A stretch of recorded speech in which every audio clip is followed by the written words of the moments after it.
first kind of big live in the Avalanche coaching page. Just gonna kind of ramble for a minute until a few more people will join us. So hopefully, if all goes to plan, this should be linking with my group and they should be getting the notifications as well. So normally I would do the sort of free training and tips in my Facebook group, and then anything that I can share across on via YouTube into my page, then I do.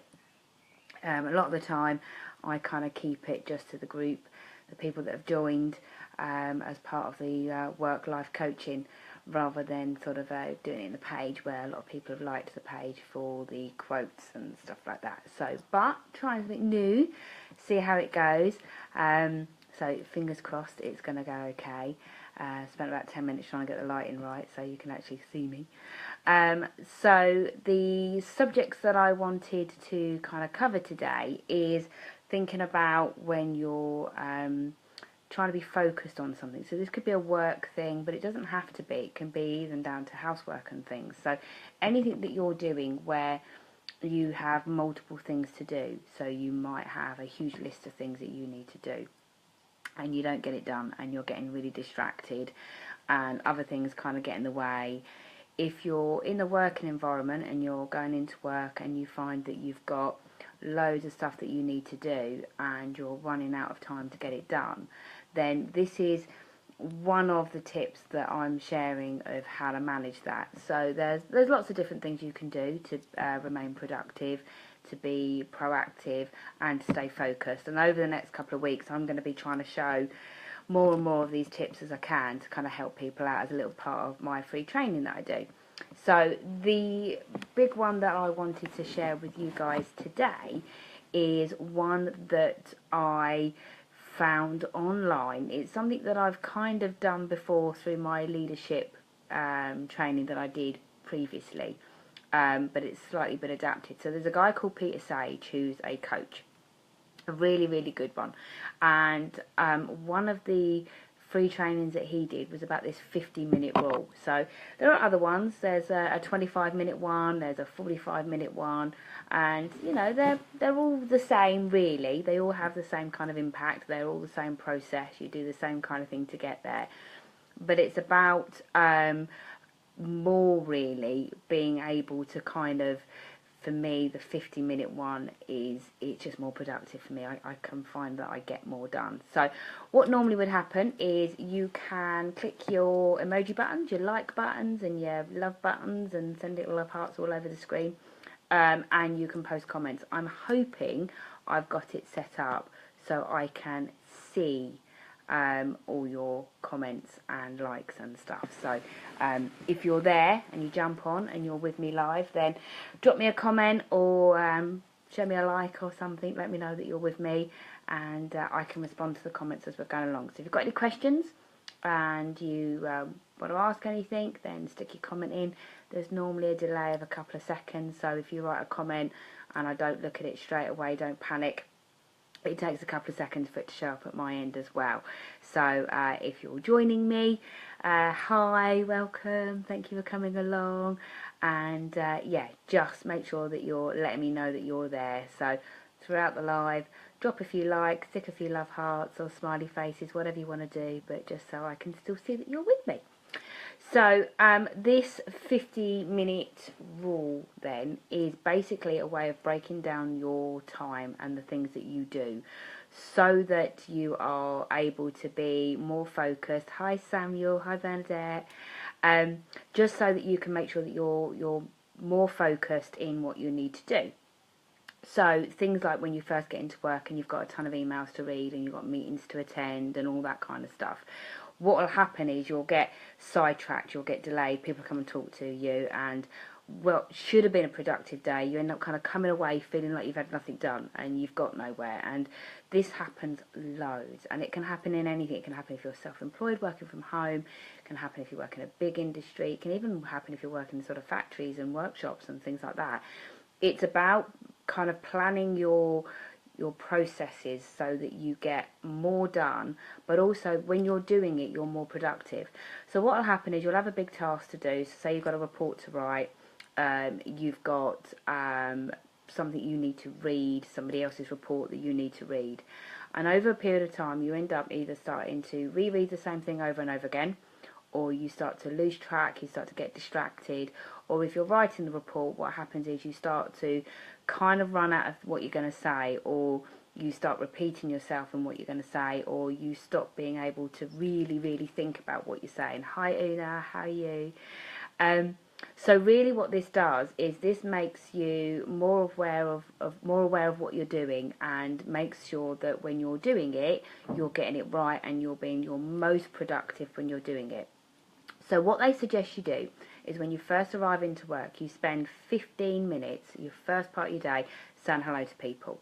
Keep it to 15, 20 minutes maximum. And what this does is this makes your social side come out. It puts you in a good mood. So when you first arrive at work, you're not always your happiest. You've just had trouble parking the car, or you've got caught in the rain, or whatever it might be. Drop the kids off at nursery and schools and stuff, and you're all over the place. So if you first get into work, if you spend those first 10 or 15 minutes kind of saying hello to your colleagues, you know, talking about the night before, talking about a TV programme, you know, your Walking Dead or whatever it might be, and what that does is that gets the brain highlighted, it gets excited, you're in a good mood now. So when you then first log onto your computer, you're in a little bit more of a better mood, you're a little bit more focused at this point. And then what it suggests you do is that you don't look at your emails immediately. I know, really big thing, because it's what we all do, but try not to. What you should do first of all is look at your calendar. So when you first go in, look at your calendar.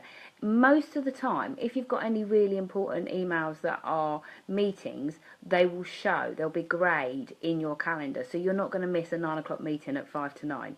So you'll see them, and try it, because honestly it does work. So when you go in, look at your calendar first of all. Have a look at what you've got on that day. Look at whether or not you've got a lunch book.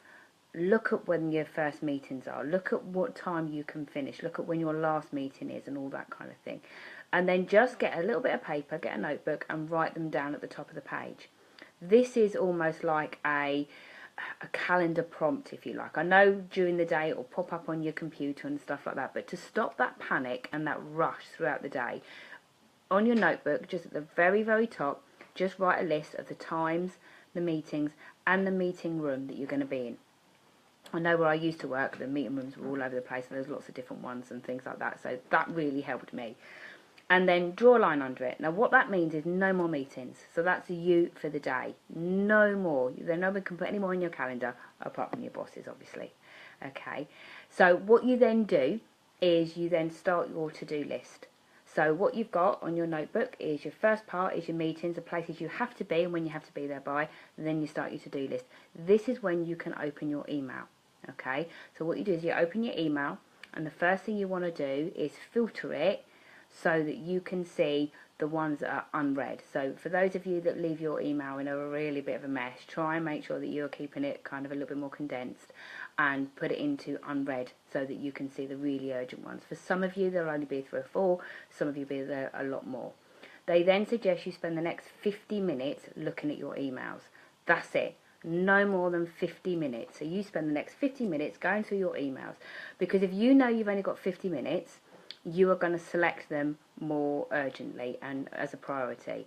So the emails from Voucher, you forget those. You can look at them later. All the ones that are from your bosses, your team, the ones that you know you need to look at, the ones that might be cancelling your meetings, the ones that might be adding meetings, all that kind of stuff, they're the first ones you look at. And then after 50 minutes, you stop. You don't look at your emails anymore. And then what you do is you then look at your to-do list and you spend 10 minutes writing out what you have to do. So you've gone through your emails. You now know if there's anything that's come up that's urgent, that's important that you need to do. And then what you do from that is you then collate your to-do list. And your to-do list should only take you 10 minutes, because what you're doing is you're putting down the top few things that you need to do that day. Along that to-do list, you put things that you have to get done that day, so things that have to be finished today, and then the things that you need to do next. And then you start your to-do list, and then you start working your way through it. And you spend 50 minutes on each task. 50 minutes only. Now I know this sounds really harsh, and a lot of people are going to think there's no way, a lot of my tasks take me 2 hours to do. The reason they take you 2 hours to do is because after an hour, you start to switch off from what you're doing. So after 60 minutes, you start to not think about what you're doing anymore, and you go half of your productive self, if you like. So that last hour that you're writing that report, you've only done maybe half an hour's actual worth of work, because you'll be distracted, you're bored, you're flicking in at your emails, you're not actually doing the work. Most things you can do in 50 minutes, or you can do the majority of. After 50 minutes, you then take a 10-minute break. So this could be going to the toilet, it could be going to get a coffee, it could be having a chat with the person next to you, it could be going into your emails and looking at your voucher, right? Whatever that might be, but you take a 10-minute break. This doesn't mean you have to go outside for a cigarette, you don't have to kind of get your coat on, go for lunch, go and get a coffee, Costa, all that kind of stuff. It's just a 10-minute break. And then you come back to your desk, and then you spend your 50 minutes doing your next task. And you do that throughout the day. You make sure you have a lunch. Keep your lunch to 50 minutes as well, if you can. If you have a lunch break that takes longer than an hour, then the next hour and a half after is your least productive of the day. Because you've had a longer lunch, it takes you longer to get back in the rhythm of things. You know, if you've been to a leaving do lunch, or you've been to the pub for lunch and you've been gone for longer than an hour, when you first get back, you spend ages chatting to people. It's really difficult to get back into your job. It's really hard, and that's because the brain has decided work's done for the day. You must be socialising because you're in the pub, or you've gone out, or you're longer than an hour. So it starts to break itself down and starts to relax. You have to then remind your brain you're still at work. And that takes a lot longer, and then you have to start building yourself up again. So you've wasted another hour, hour and a half of your day after lunch just making yourself more productive. You get to 5 o'clock, you then start working late because you've done nothing all day, or you feel like you've done nothing all day. So by using this 50-minute ruling, what you do is you condense your day into a way that you can manage. You condense it into a way that you can control it. You make sure you get breaks throughout the day. You make sure that you are focused when you're working because you're looking at just that task. And also what you've done is you've ruled out any urgent stuff you need to do. So you're not going to be missing stuff throughout the day. So it does work, and try it. See how it goes. There's going to be different things you need to, change, and things where it's not going to be something you can do every day. So if you've got meetings throughout your whole day, you're not going to be breaking those down and doing your to-do list and all that kind of stuff. They're the times that it's going to be a little bit more difficult. Hi Brenda, hi Kerry Ann, hi Selena. So really what you want to be thinking of is looking at your day as if you've got meetings all day and you're away from your desk, that's a ruled out day. They're the exception to the rule. But if you're in a position or you're in a job where you're at your desk most of the day and you're not up and around all the time, this 50-minute rule really does work. So to recap, when you first come in, you spend 10 or 15 minutes saying hello to people, welcoming people, chatting about your day. Then you look at your calendar. Don't look at emails, don't look at anything else, don't start anything, you look at your calendar. Look at where you're supposed to be, look at what you need to do. Great thing to do is to put tasks in your calendar as well, so anything that has to be done by certain times or certain days of the week or certain days of the month, have those in your calendar because they'll be jumping out at you at that point. Then you spend your 50 minutes doing your emails, then you take a 10-minute break. 50 minutes doing your task, take a 10-minute break. 50 minutes doing your task, you take your lunch. You keep your lunch to 50 minutes. That allows you to come back, go to the loo, get a coffee, get back to your desk. You're still within your hour. You're still taking your time. And then you get back to your desk and you can go back to doing your emails or your tasks, whatever it is you need to do, but keep it to 50 minutes. And then what you do is every 50 minutes you change your task.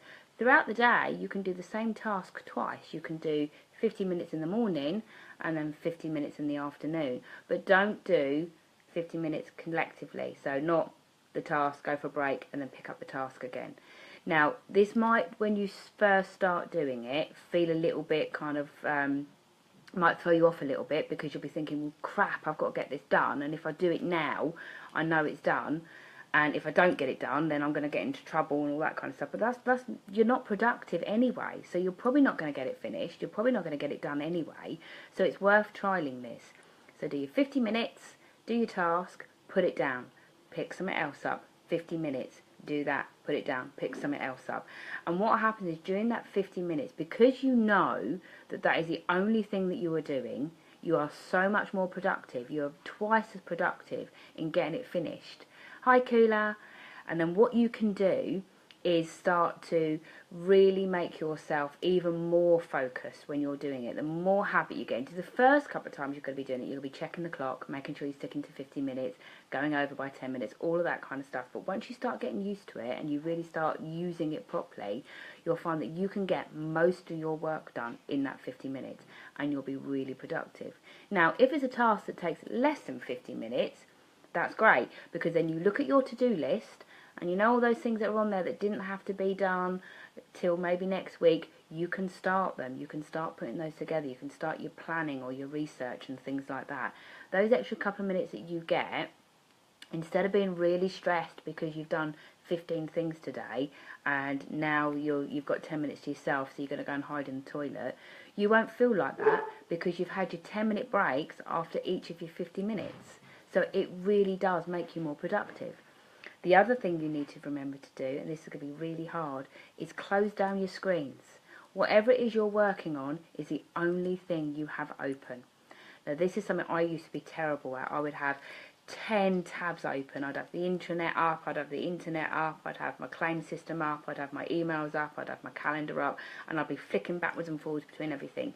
The amount of time you waste flicking between screens and getting distracted because whilst you're in the middle of something, you've got a little thing pop up to tell you you've got an email, you go and look at your emails and there's a load of rubbish you don't need to see, and then you come back to it and your brain starts to wind down from what you were just doing. So by closing your email down, you can really focus on just what you're doing. So if you're writing a report, the only thing you should have out on your screen is your report and any research side things that you need to look at. When you're checking your emails, you have nothing else open, just the emails. If you're on the internet because you need to search for something, just have the internet open. And I know it sounds silly and it sounds a little bit like, oh, well, you know, what difference does that make? But try it, give it a go. And if you're somebody that loses focus really easily, gets distracted really easily, comes home at the end of the day feeling like you've been rushed off your feet, or just somebody that has lots of tabs open and you feel like you're jumping backwards and forwards all day, which causes so much stress, then give this a go.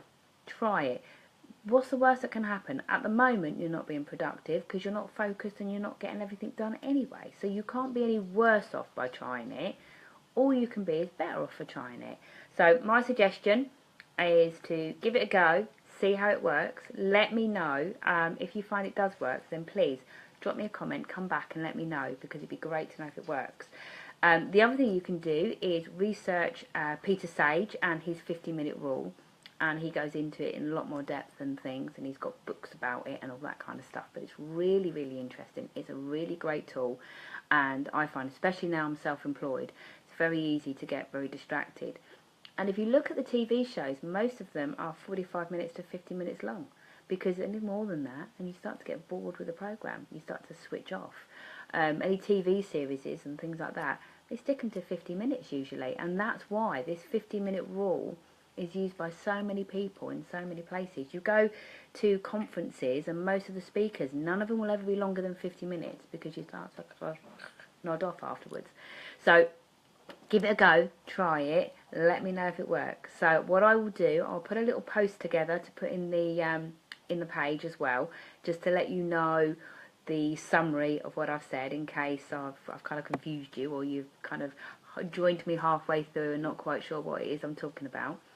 And give it a go, see how it works. But I guarantee you, you will see a difference, and it will get better, and you'll find yourself much more focused, much more productive, and it will really work. So no more 3 hours gossiping when you first arrive at work, and half-hour lunches and then hour and a half lunches, because taking half an hour for lunch makes no difference. You're not relaxed enough. You haven't had a proper break.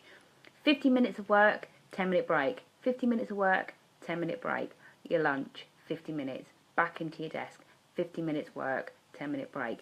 I'm sure your bosses aren't going to complain about a 10-minute break, because I'm not suggesting you down tools, go out for a fag every 50 minutes.